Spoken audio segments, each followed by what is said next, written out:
So very good evening, one and all.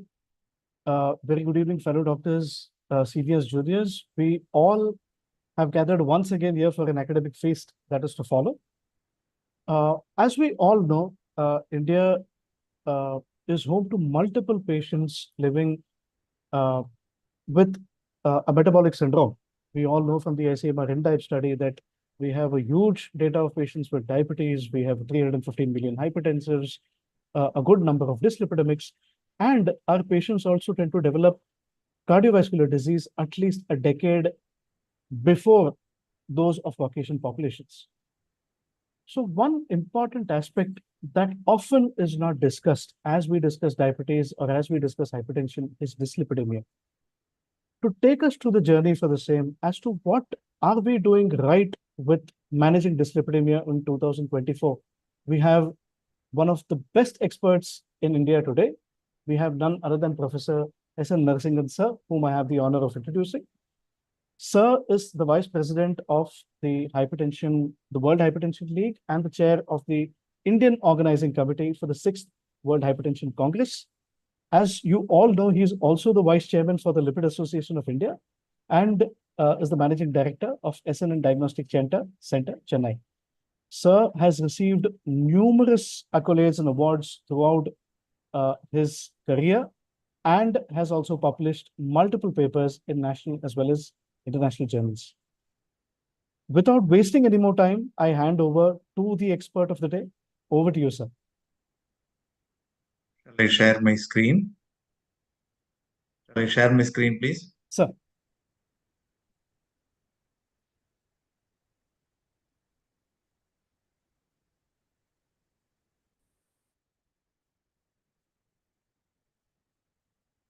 Good evening, everyone.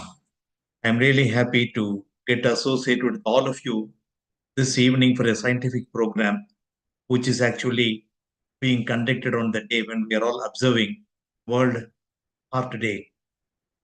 And I'm really thankful to the organizers of Doc Mode and the sponsor, Macleod, for giving me this excellent opportunity. I must also thank Dr. Parsardi for the nice introduction.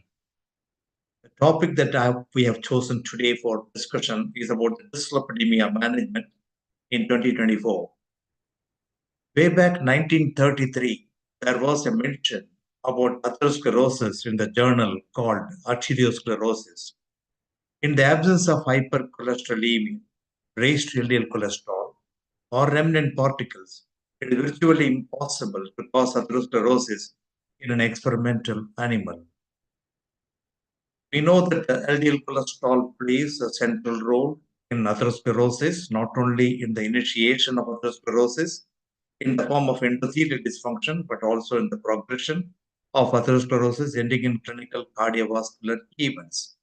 There are 4 compelling lines of evidence: observational studies, epidemiological studies, biological information, molecular studies, Mendelian randomization and genetic analysis. In addition, the randomized control trials and experimental data conducted in animals. But out of all these evidences, I would like to probably concentrate on the randomized control trials because that's the best evidence. The studies which are shown not only in the primary prevention trials, but also in the secondary prevention trials had gone to prove that more the reduction of LDL cholesterol that was seen by administering statin, the HMG coenzyme reductase inhibitor, the more benefit that was witnessed not only in primary prevention but also in secondary prevention trials, not only reducing the morbidity but also mortality in the long run. That shows that there is a definite role played by the LDL cholesterol, and we need to target LDL all the time, not the other parameters to start with. I think all of you are aware about the InterHeart study, which got published in the year for 2015 or so. Salim Youssef and his group had come out with this data. He had concentrated about 9 modifiable risk factors for pushing patients for an acute myocardial infarction. Surprising to see that the lipid abnormality, that the ApoB-A1 ratio, which was considered as a parameter in this particular study, came out as a best parameter to consider for people getting myocardial infarction for the first time. It is also seen in yet another study published by Salim Youssef against group only, called Pure Study, which was conducted in about 21 countries. The global data is marked in yellow. The brownish color, which is depicted here, shows the data for the South Asian population. 14.2% is a population attributable risk for non-HDL cholesterol, which is almost equal to that of the hypertension population attributable risk for cardiovascular risk. Recently, many of you would have come to know about the ICM or INDIAP study, which had come out with the data that the prevalence of dyslipidemia in our country is about 81.2%. Going into the depth of the details of various parameters in the lipids, the recent data which appeared in the Indian Heart Journal clearly tells you that the hypercholesterolemia is about 24%, hypertriglyceridemia is 32.1%, low HDL is 66.9%, and high LDL cholesterol is 20.9%. You will probably be surprised to see that the hypertriglyceridemia is predominantly seen. The low HDL cholesterol is again predominantly seen, which is characterized by the Asian Indian phenotype, which is commonly encountered in our country. This is an excellent data derived from the cardiac study, which had evaluated the people with the various levels of LDL cholesterol. The population which had maintained the LDL cholesterol around 80 milligram throughout the life, it is likely that these patients are getting the first myocardial infarction at the age of 100 years. If somebody had accumulated LDL cholesterol 125 and stays on for the entire life period, probably the person is likely to get myocardial infarction at the age of 64 years. If somebody has more than 200 milligrams of LDL cholesterol, it is likely that the impact is much more and the person is likely to get myocardial infarction below the age of 40 years because the disease process starts at 20 years of his life. This is characteristic of familial hypercholesterolemia, characteristic of homozygous familial hypercholesterolemia. Having seen this, I need to tell you what are the interventions to reduce LDL cholesterol. Lifestyle is a primary modality which need to be re-emphasized to all our patients who come to seek our advice repeatedly. That has to be emphasized. There is no second opinion about the management of lipid disorders, including diabetes or hypertension, is only through lifestyle as a primary modality. The second approach is the statins. Statins are safe and efficacious drugs which had been used in the management of lipid disorders, and it has been proven to reduce the cardiovascular risk, not only risk but also mortality. Next, we need to go for the combination of drugs. One, to reduce the LDL cholesterol further, over and above the high dose statin therapy or over and above the moderate dose statin therapy to have an effective control of LDL cholesterol in certain populations. The combination therapy, which contains the non-statin drugs. One is oral preparations onto the left side. You can see ezetimibe, which has got a clear evidence, proven. Bile acid sequestrants, again, when approved also. Bempedoic acid is yet another newer entry into our Indian market. It's again another drug which had shown a good amount of cardiovascular risk reduction apart from LDL lowering. Obicetrapib is the CETP inhibitor, cholesterol ester transfer protein, an enzyme which gets blocked. And this drug has been found to have a good reduction of LDL cholesterol. Oral PCSK9 inhibitor, it is now ongoing trial in the phase 3, which probably is likely to be completed by within another 1 or 2 years. Lomitapide is a drug which has to be chosen only for those patients who suffer from homozygous familial hypercholesterolemia. On to the right side, you can see that it is an injectable form over and above high dose statin or moderate dose statin. Use a PCSK9 monoclonal antibody drugs like avelumab or alirocumab, which had shown a good amount of cardiovascular risk reduction apart from the LDL cholesterol lowering, which had been witnessed in many, many trials which had used these drugs. Inclisiran has shown a reduction in the LDL cholesterol, no doubt about it, but we are yet to get a cardiovascular outcome data. Evinacumab is yet another drug, which is an ANGPTL3 inhibitor. This drug is reserved mainly for people with homozygous familial hypercholesterolemia. Having seen this, we need to know when we use a moderate dose statin, what will be the effect on LDL? You can expect 30% reduction in LDL. High intensity, probably it comes to about 50% reduction can be anticipated. High intensity statin plus ezetimibe, you can get about 65% reduction. If you use the PCSK9 inhibitor alone, you may get only 60%. PCSK9 inhibitor with the moderate dose statin, 75%.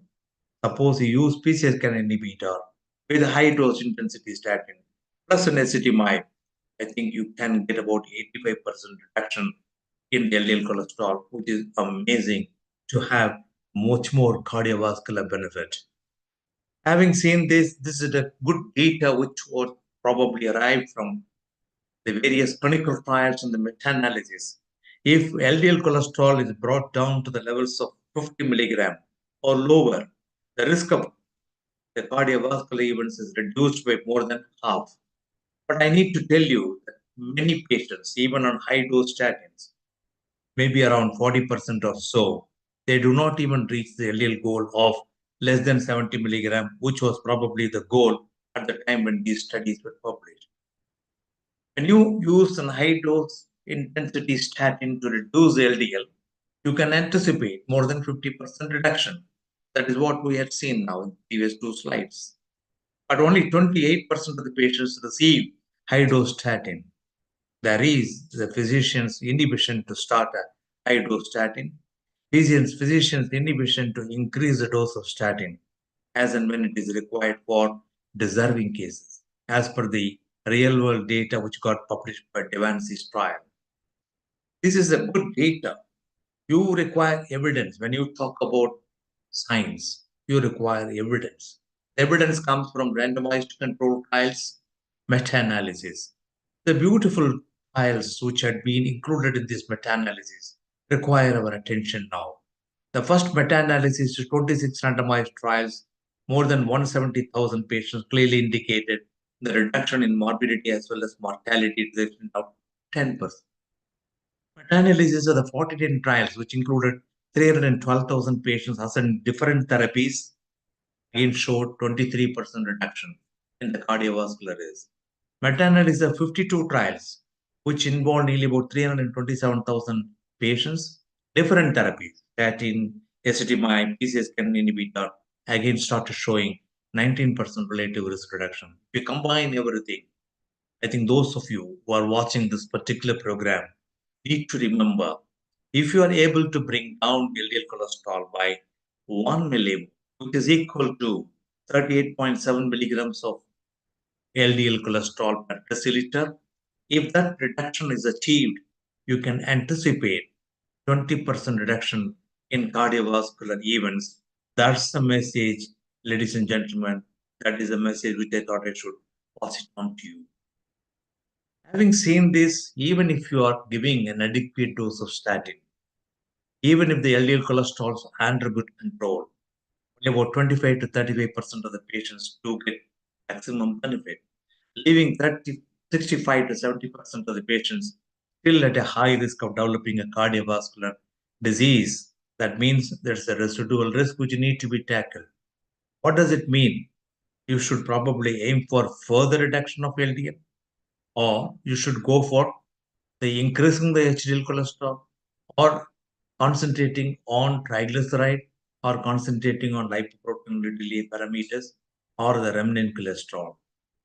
Now, let me take you to our understanding about the combination drugs, particularly the ezetimibe. Ezetimibe is a cholesterol absorption inhibitor which was used in this trial called IMPROVE-IT. The patients who recovered from acute coronary syndrome, who were seen within the period of 10 days or so, they were recruited for this study, huge number, and these patients had shown a remarkable reduction in the LDL cholesterol.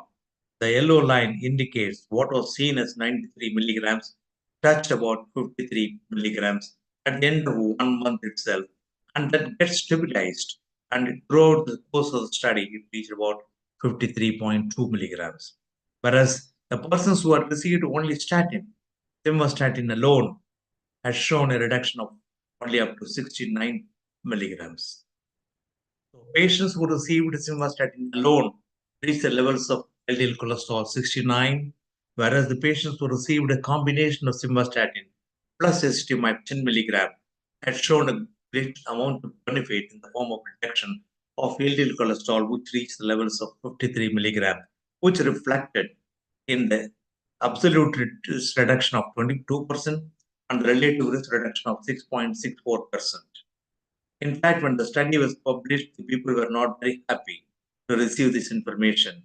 But when people started looking at the primary endpoint in those people with diabetes, it has shown a remarkable improvement in those people with diabetes. The 7-year Kaplan-Meier curve, which tells you that about relative risk reduction of 14% when compared to only 6% which was seen in non-diabetic individuals. For people with the diabetes, nearly about 27% of the participants are diabetic in this particular study, which had clearly indicated that about 14% relative risk reduction can be obtained if you are combining a simvastatin plus the ezetimibe group of drugs compared to only the simvastatin group of drugs, which had been shown to have a lesser benefit.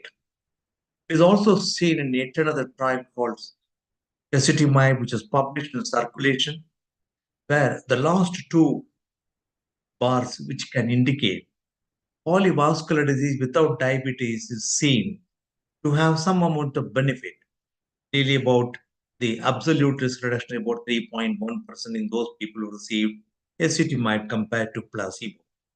Whereas the last one, you can just see these bars, nearly about 56% reduction in those people who received ezetimibe when compared to placebo.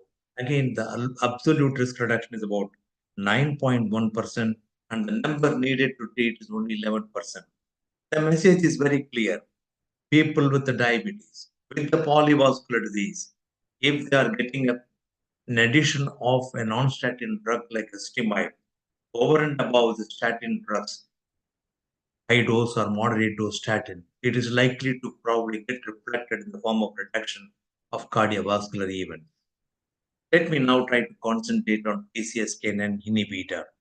The good old studies like Odyssey long term, which had used the alirocumab compared to the placebo, showed a reduction of nearly about 50 to 60% LDL reduction.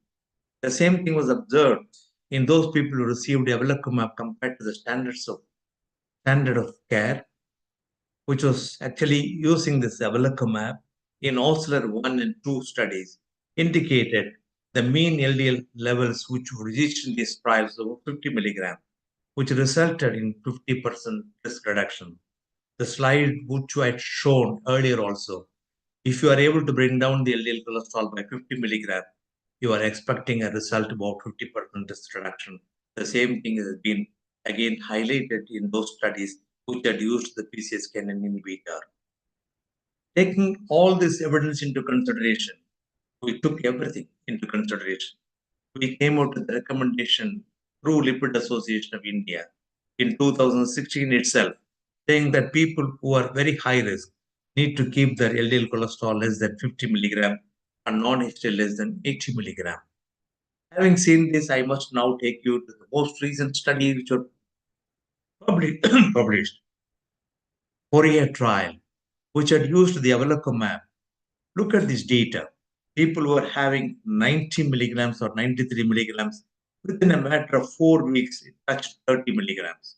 And that got maintained the 48 weeks, and throughout the period of the study, it was maintained around 30 milligram LDL levels. In fact, I need to tell you who are the people who were recruited for this 4-year trial. It included nearly about 27,000 patients with a stable ASCVD, and the randomized one arm received the placebo. The other arm received evolocumab 140 milligram, given subcutaneously every 2 weeks.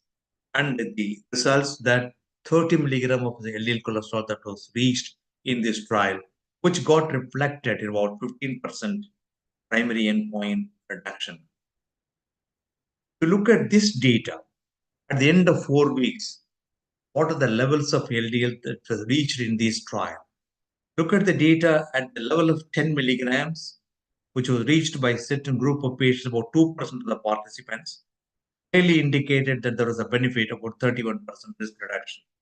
The more the reduction that was seen in the LDL cholesterol, the more benefit that we obtain in the relative risk reduction that was witnessed in 4-year trial. Now, the other one is the alirocumab, which was used in RDC outcome trial. This is actually done in those patients post-ACS, nearly about 19,000 patients. 29% of the patients were diabetic. The primary endpoints is a MACE, CHD death, non-fatal MI, ischemic stroke, or unstable angina requiring hospitalization. Again, the primary endpoint is only 15% as it was witnessed in the 4-year trial. Taking all this evidence into consideration, the European Society of Cardiology, European Atherosclerosis Society, both have joined and gave the statement that people who are at very high risk, these are the people who are at high risk, enumerated here, like people with established atherosclerotic cardiovascular disease, or familial hypercholesterolemia, or severe CKD, or diabetes, the target organ damage, or a longer duration of diabetes. They are all considered under this group called very high risk. You need to keep the levels less than 55 milligram and expect them to have more than 50% reduction from the baseline LDL values. That's a recommendation. They also introduced yet another group of patients that is very extreme group. Those patients who are getting recurrence of events, those people need to keep the LDL cholesterol less than 40 milligram. Remember, ladies and gentlemen who are watching this particular scientific program, this was released in the year 2019. In 2016 itself, the Lipid Association of India came out with the recommendation that people with a very high risk need to keep the levels of LDL cholesterol less than 50, 50. European Society tells you it is less than 55. Having seen this, I think I should tell you the post-hoc analysis of the Odyssey, which had used alirocumab. We know on the top two lines, which are indicating the 15% reduction in the primary endpoints compared to the placebo in those people with alirocumab that was seen in the trial. But people who reach the levels less than 15 milligram had shown a maximum benefit of 29% risk reduction, almost double. What was seen as 15% reduction in the primary trial, those people in whom the levels were reaching 15 milligrams, the post-hoc analysis clearly revealed that about 29% risk reduction in the cardiovascular event. That is something amazing, approved by the European Heart Journal last year also. Taking all this into consideration, in 2020, we came out with the recommendation giving all this algorithm. In 2022, we came out with the algorithm. In 2023, we updated the algorithm. This is an algorithm which had come out from the Lipid Association of India, got published in the Journal of Clinical Lipidology. Very easy to remember. We don't use score, which is being adopted by European Society. We don't depend on the ACC-AHA calculator, and we don't depend on the Q risk calculator or the JPS3 risk category, which need to be analyzed only for the lower risk group. We are considering major ACD risk factors on one side, high risk features, and the risk modifiers. I am not going into the depth of the details. Suffice to say, if you are able to log into the lipid.net in, you will be in a position to get this algorithm. Probably you can keep it under the table and try to assess the risk what is being faced by the patient who is sitting by your side to analyze the data. The low risk, only one risk factor. Moderate risk, two risk factors. High risk, three risk factors and above. Very high risk, that means diabetes is the target organ damage and established atherosclerotic cardiovascular. Extreme risk is the one that was introduced by this association, Lipid Association, where we have established atherosclerotic cardiovascular disease, applicable for category A, applicable for category B.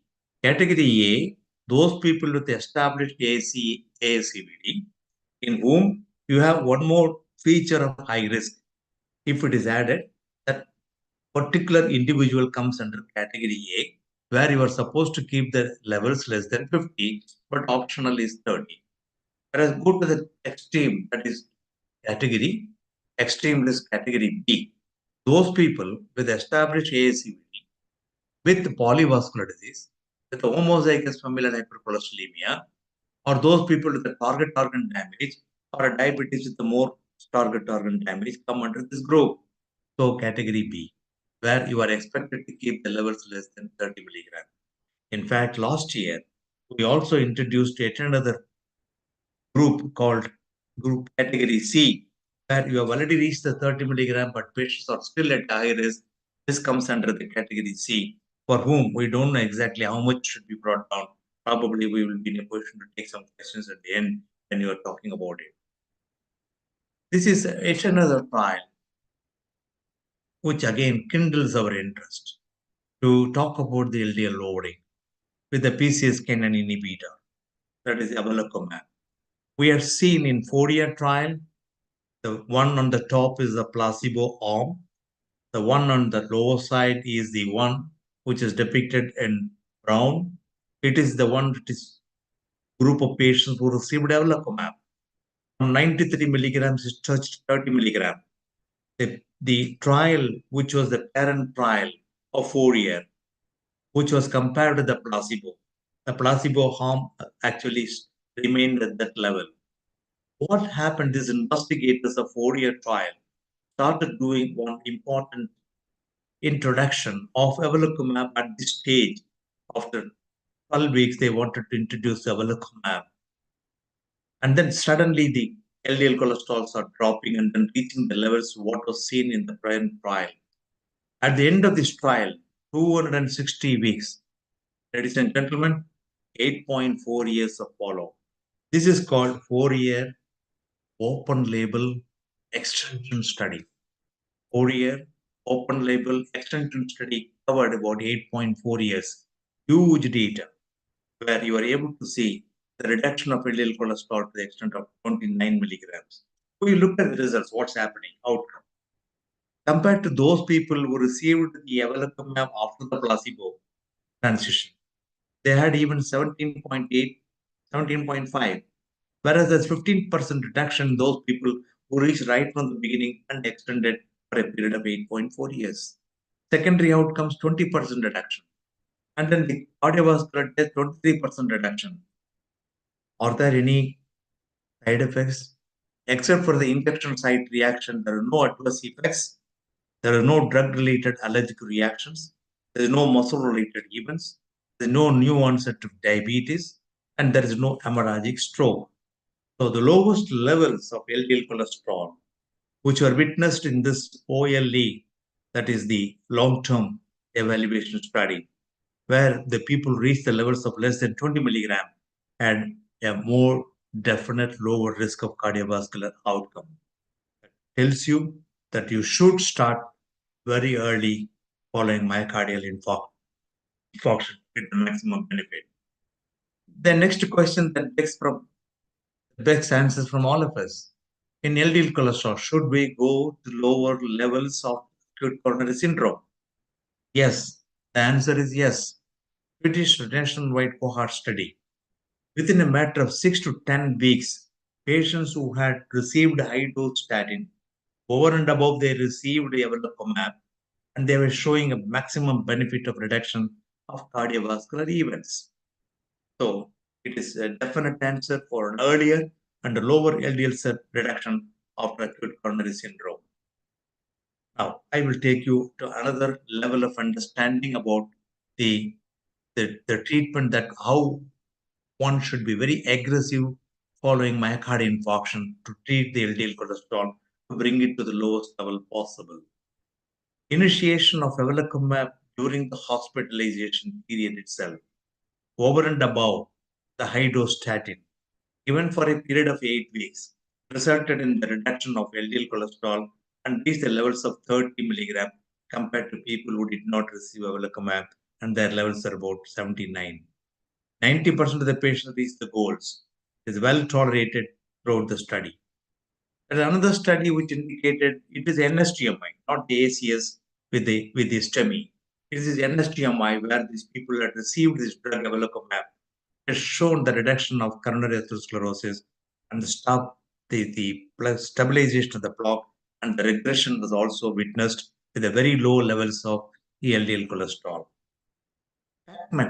Pacman study again following myocardial infarction, the patients were put on alirocumab and they were followed up to see whether there is a reduction in the percentage atheroma volume. Yes, greater reduction, larger reduction in the lipid burden, increase in the minimal fibrous cap thickness.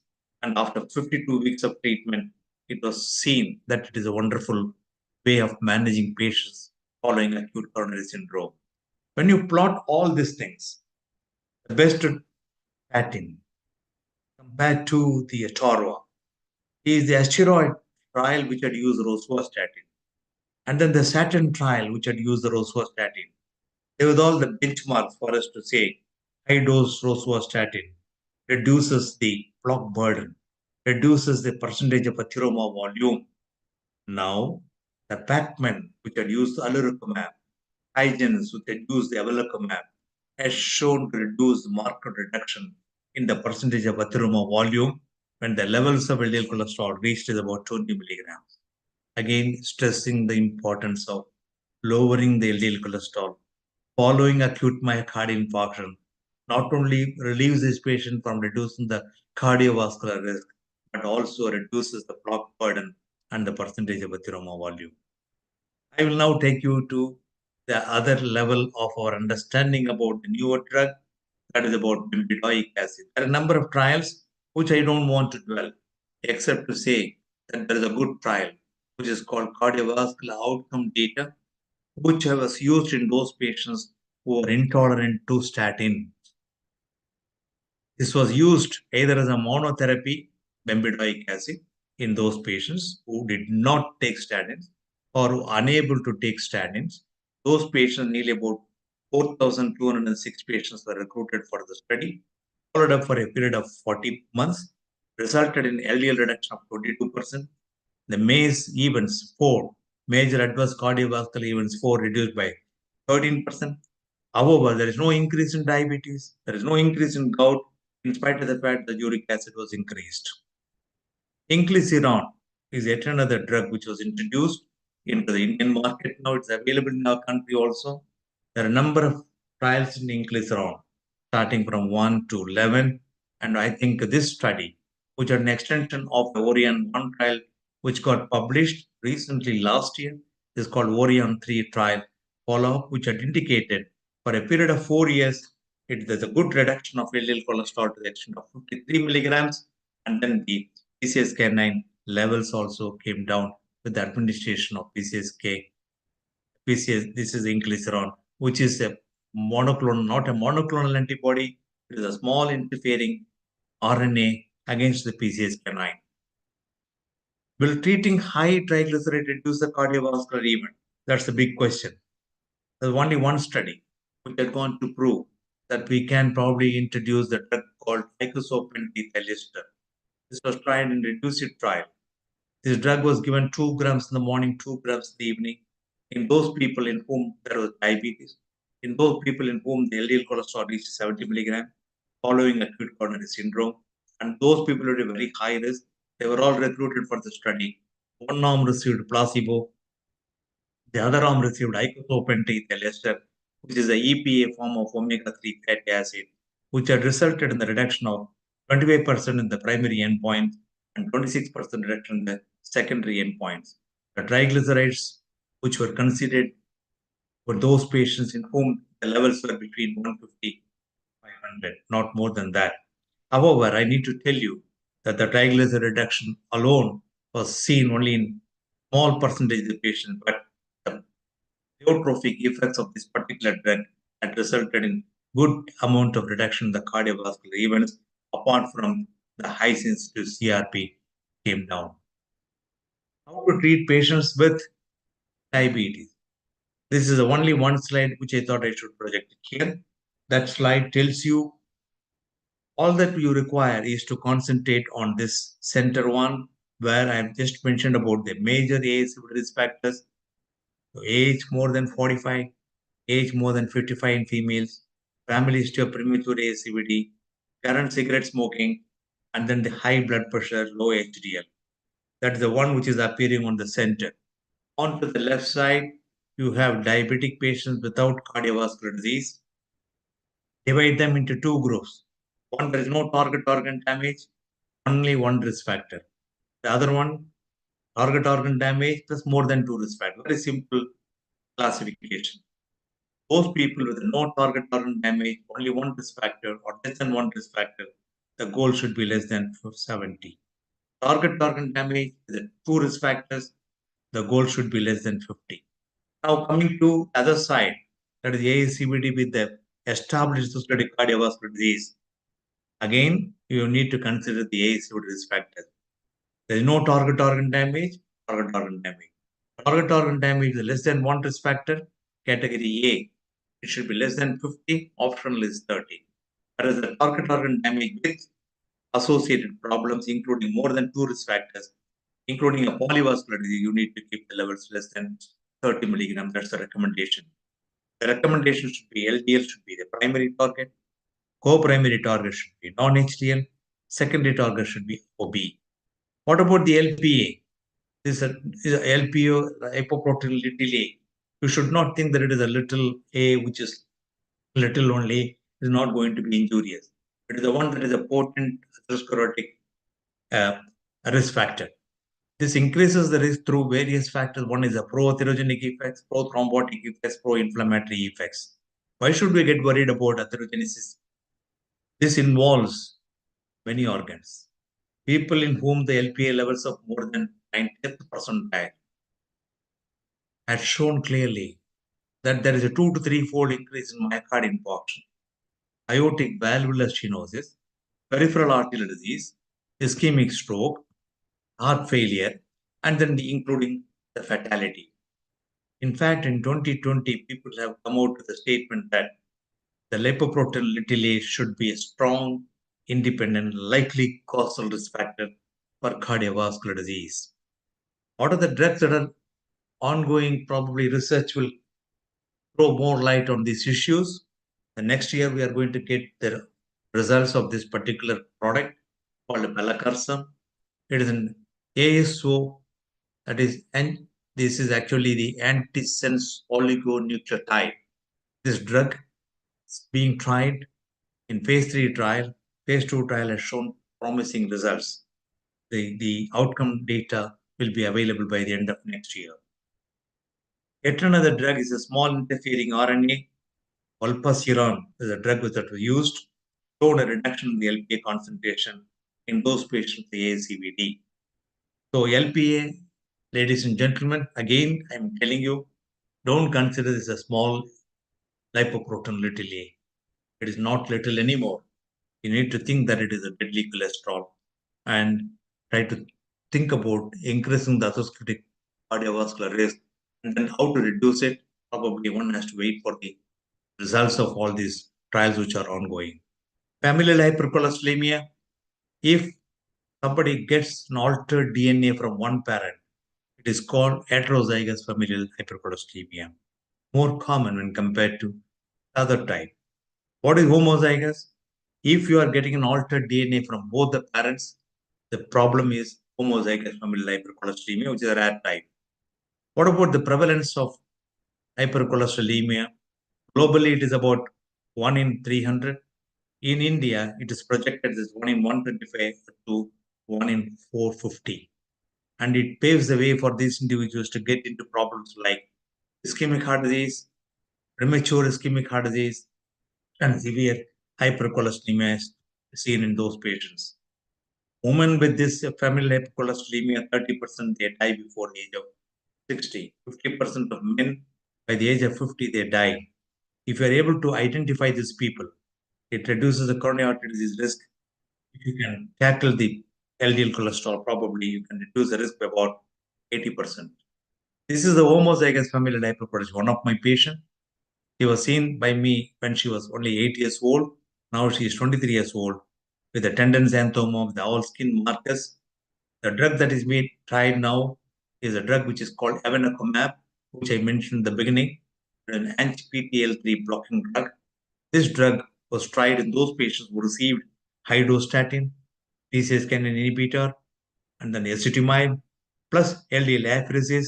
Those patients have shown nearly about 49% reduction in LDL cholesterol, which is probably one of the important information what I thought I should share it for those people who suffer from homozygous familial hyperphagia. Probably this drug will change their future. Lipoprotein apheresis, it should be considered for both heterozygous and homozygous. Homozygous, it may be required every week. For heterozygous, probably it may be every week, but for homozygous, it may be required. Uh, the heterozygous may be requiring every other week, whereas every week it is required for homozygous familial hypercholesterolemia. The message is very clear. When you see one patient in a family, try to screen all the members of the family or do a cascade screening or a reverse.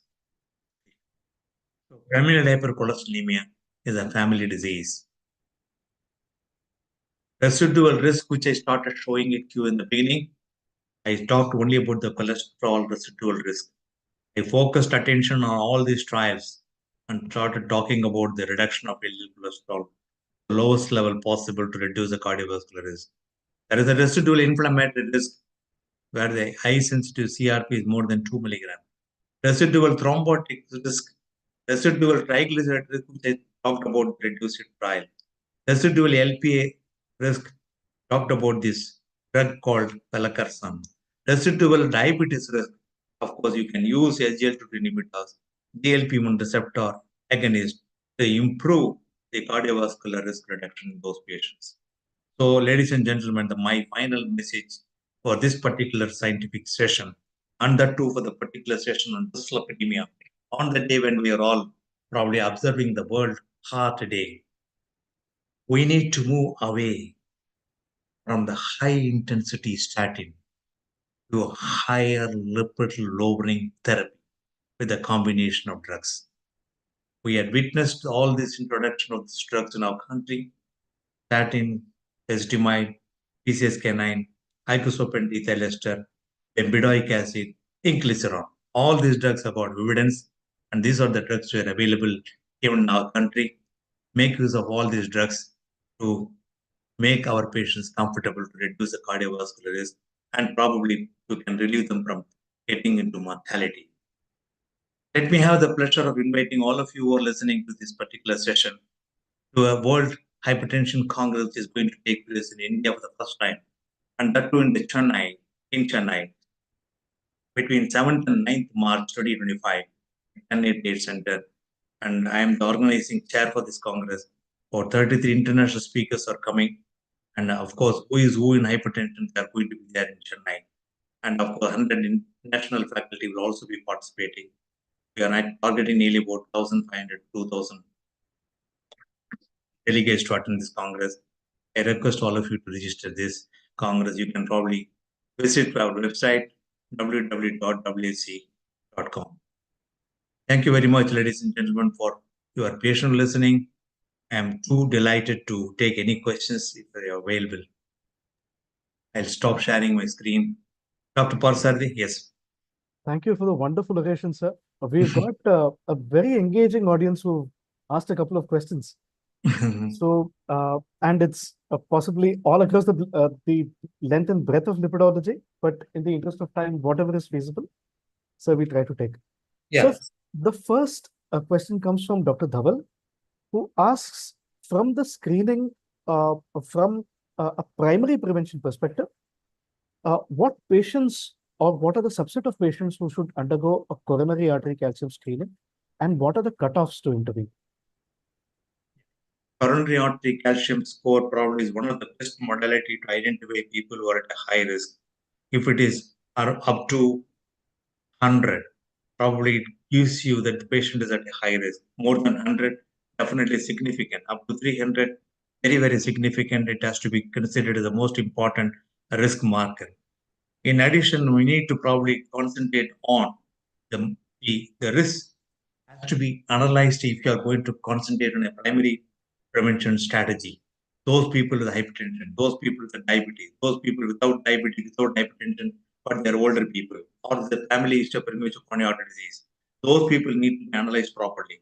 You have to identify whether they are low risk, moderate risk, or higher risk, or very high risk. How to do that? By looking at the algorithm, what I had already started showing it to you. If you are able to go through that, you will be very clear in reaching these levels, whether they are on a low risk or a moderate risk or a high risk, depending on whether one risk factor, two risk factor, or three risk factors. Those people who are at a low risk, only one risk factor or no risk factor, such people need to be submitted for JPS3 score, where you can assess the lifetime risk of these individuals for getting an attack. So you analyze that, then probably you can refine the risk and then take them to a higher level of intervention. People who are at a lower risk probably can identify the best modality of treatment can be offered to them. Probably a low dose or a moderate dose statin can be given to them. People who are at a higher risk probably need to start them a higher dose of statin. Thank you, sir. So the next question is from Dr. Sachin, who asks, sir, your takeaways for non-HDLC cholesterol as a co-primary endpoint along with LDLC. Yeah. In fact, primary target should be only LDL, LDL, LDL all the time, as per the evidence available today. But the non-HDL cholesterol should not be forgotten. In fact, in 2001, when the National Cholesterol Education Program Adult Treatment Panel 3 was published, they had given a statement saying that those people in whom the target LDL is reached, if the triglyceride level is more than 200 milligrams, look at the non-HDL cholesterol and try to bring it down. Non-HDL cholesterol is not something great. Just think about one important message, that is the one. Total cholesterol minus HDL cholesterol, you get a value, and that is non-HDL cholesterol. It includes LDL, it includes IDL, it includes VLDL, it includes VLDL remnants, includes lipoprotein little a, and chylomicron remnants. Everything are coming under only one label, and that is non-HDL. If you are reaching the goal of LDL, what you want in a patient, after reaching that, look at the triglyceride. If it is more than 200, look at only the non-HDL, try to bring it down. How to do that? Statins are the best drugs, number one. If you are not coming down with the levels, probably you can add a ezetimibe or go for other drugs like icosapent ester.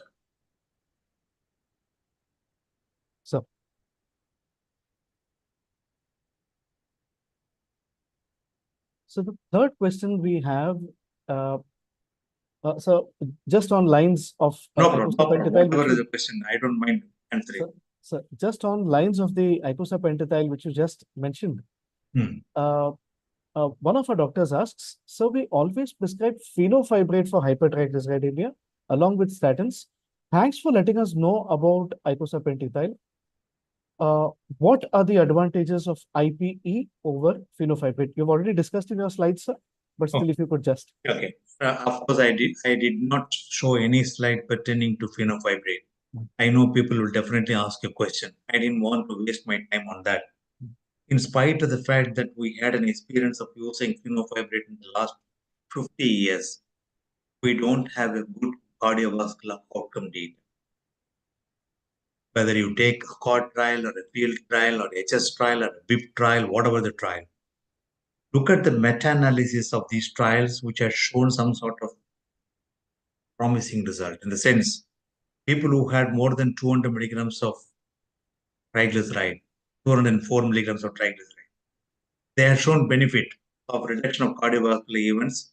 Probably you can even aim for a 35% reduction in cardiovascular if you are going to use fenofibrate, and that too from meta-analysis, and not a single trial has shown a benefit. Of course, you cannot throw away fenofibrate. Fenofibrate in the recent study, LENS trial, which has shown an effect in the diabetic retinopathy, including the macular degeneration or even the proliferation, all those things will come down if you are going to use fenofibrate. The drug should be chosen properly in the treatment of lipid disorders. When you combine it with a statin, it can probably increase the tendency for these patients to go for statin intolerance quickly. Number one. Number two, the cardiovascular benefit is not seen. What about the triglyceride? If you are going to use it for those patients less than 500 milligrams of triglyceride, between 150 to 500, better not to use this drug. Above 500, 1000, 1500, 2000. And I think about primary hypertriglyceridemia. I'm worried about pancreatitis. To reduce the incidence of pancreatitis, I will be forced to use fenofibrate and not get a cardiovascular outcome benefit. If you would like to use fenofibrate in those patients very high risk, they cannot go for the other drugs, including icosapent ethyl. Probably you can give them the benefit of using this drug. Of course, it is questionable whether the benefit is there or not. Icosapent ethyl ester is available in our country under 2 trade names available. 2 grams in the morning, 2 grams in the evening. What I normally do for my patients is to give it to those patients who have already reached the LDL cholesterol less than 70 milligrams or 55 milligram or 50 milligram, whatever the criteria that you are using. Put the patient on icosapent ethyl ester if the triglycerides are high or the non-steroid is high. 2 grams, I start with the 1 gram morning, 1 gram evening. Then after a period of 1 month, 2 grams morning, 2 grams evening. Combine it. Thank you so much, sir. Thank you. So Dr. Dikshit asks, Yeah. so post-MI, when a patient is admitted with an acute coronary event, the Lipid Association of India made a wonderful groundbreaking statement for in-hospital checking of lipid profile at 2 weeks. So, sir, if you can throw some light on the same versus the ESC's guidance of doing it directly after 6 weeks. In fact, there's a trial called REACT trial, which was actually conducted by Lipid Association of India in those patients who had a myocardial infarction. So the time when the patient gets admitted, you draw the blood and then try to send it for analysis. You will get the data. Don't wait for the results to come. Put the patient on high dose statin. My preference is to use rosuvastatin 40 milligram. That's all. That's number one. Always start with the ezetimibe combination. At present, REACT trial, which was conducted in about 625 patients or so, where they've used rosuvastatin 40 milligram plus ezetimibe 10 milligram plus bempedoic acid 180 milligram, combined all 3 drugs together. Of course, there is no recommended triple drug combination oral drugs in the management of patients with acute coronary syndrome with the aim to reduce LDL. Instead of using a PCSK9 inhibitor, which is advocated, recommended, we are trying to use only the bempedoic acid, which probably becomes cheaper for our patients. And the results are amazing. At the end of 2 weeks, the LDL levels came down. At the end of, again, 4 weeks also, it came down. And it's promising results. It was also published. It was also presented in ACC. Thank you, sir. And as you rightfully said, sir, I think most people here in India who have read the LAI REACT study would find it groundbreaking for the Indian scenario. So thank you for the same, sir. A question from, sir, a question on an aspect which you touched once again, but again as a doubt. Low LDL cholesterol less than 50, can it affect neurodevelopment? No, because the brain has its own capacity to produce the cholesterol. It does not depend on the cholesterol that is flowing through the blood. And it does not depend on the other liver synthesis of cholesterol. That's number one. Studies in the beginning, when the statins were introduced, people were raising a lot of questions that it can precipitate cognitive dysfunction, it can induce dementia, it can produce suicidal tendencies, it can precipitate hemorrhagic stroke. At present, there is no convincing evidence to say that these are all occurring following statins. Statins are wonderful. Thank you, sir. A question on statin intolerance, sir, which has come from one of the audience, who asks your viewpoint, and he mentions that it's quite overdiagnosed in real practice rather than it actually exists. So, what are the criteria to say that a patient is statin intolerant in clinical practice? Yeah, in statin intolerance, actually, the patients normally, you can probably avoid with the patient coming back to you for the problems of myalgia. So normally when I start these drugs, I tell my patient, you may get some pain in your muscles. Don't get worried. That should not force you to come back to me quickly. And then you can tolerate this pain because initially you'll have some pain. Many of them, they don't come back to me saying that they got pain because they know that there is a problem. Otherwise, these fellows will be allowed to go through the Google and then come back to me with the problem of myalgia, or the son or the daughter are ready to tell them about the myalgia or the myopathy or rhabdomyolysis. In fact, if you look at the data that is available, all data pooled together, 9% is the statin intolerance. 9%. In this, about 10% is the new onset diabetes. And then the myalgia, or is it myalgia, simple myalgia?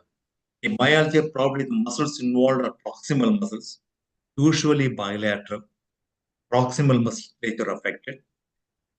People who are runners or people, athletes, in whom you are going to treat these patients, probably they may come back to you with the problem of severe pain in the muscles. Such patients need to be carefully treated. Once when the severe myalgia occurs, both proximal muscles are involved. There is no other etiology for myalgia. The myopathies or other myopathies are not there. That means you have to send the patient's blood sample for creatinine kinase. If that is elevated, if it is less than 10%, less than more than 10% increase, that means tenfold increase of the levels of CK, more than tenfold increase, you need to think in terms of some ongoing myopathy or problem of rhabdomyolysis. If it is only fourfold increase, you continue to give statin, reassure the patient. But between 4 and 10, kidney is not involved, muscles are involved, stop the statin, wait for about 2 weeks or so, restart the statin, take into consideration the risk what is going to be faced by the patient, whether it is much more than stopping the statin. If there is a definite need following myocardial infarction, I will not hesitate to start the statin, give a small dose of statin. The same dose of statin can be given. Same drug can be given. For example, if you start with atorva, give same atorva. Start small dose. Increase it. If the fellow is coming back with the same pain, probably you can switch over to another statin.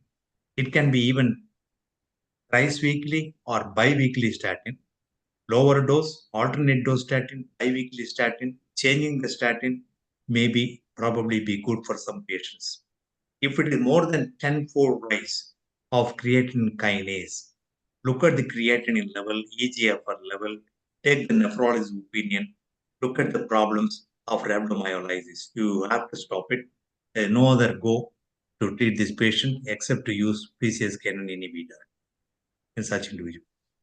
Sir. So the last question for the day is from Dr. Arpit, who asks, the racing trial showed that a moderate intensity statin, rosuvastatin 10 milligram, plus ezetimibe had similar CV benefits as 20 milligram rosuvastatin. Also, patients achieved an LDL-C less than 70. So will we see an era where we'll have combination uh, lipid lowering therapy just as we have for antihypertensive therapy, though we understand that statins are the first line agents? Yeah. The combination drug has to be encouraged, but a 10 milligram plus ezetimibe probably may not be adequate. In case the patient requires a lipid lowering therapy, go for a combination of lipid lowering, high dose and a moderate dose statin plus ezetimibe. That may be an adequate prescription rather than giving a small dose of this and small dose of that. You may not get the good amount of benefit.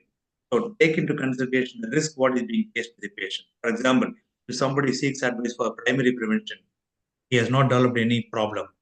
It's only primary prevention. 20 milligram of rosuvastatin had helped those patients in primary prevention trial, that is Jupiter trial, where there is no baseline cardiovascular disease. Everybody was given only 10 milligram of rosuvastatin, 20 milligram of rosuvastatin. That Post-hoc analysis revealed nearly about 54% reduction in the cardiovascular risk, indicating that there is a definite role for powerful statins like those who are 20 milligram in primary prevention modality. Thank you so much, sir. So we've reached the end of our audience questions. I think we finished it on time. On time, sir. And uh, based on the kind of feedback that we are receiving across, I think people are asking for a version 2.0. So probably we'll have the honor of inviting you once again for a session on lipidology somewhere in the near future. Good.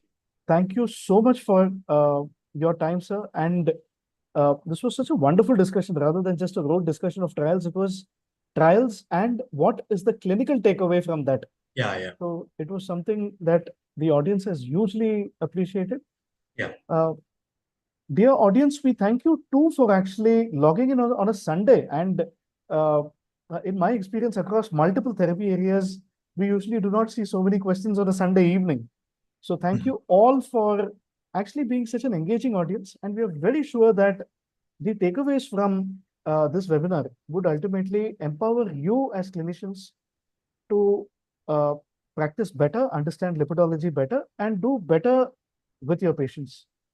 Last but not the least, we also thank our dear technology partners, DocMode, for aiding in the very smooth streaming of this webinar. So thank you one and all, and a very good night. Thank you, Dr. Parsaji. Thank you, Macleods sponsorship and the DocMode for the kind help. Thank you very much. Sir, just 1 second, if you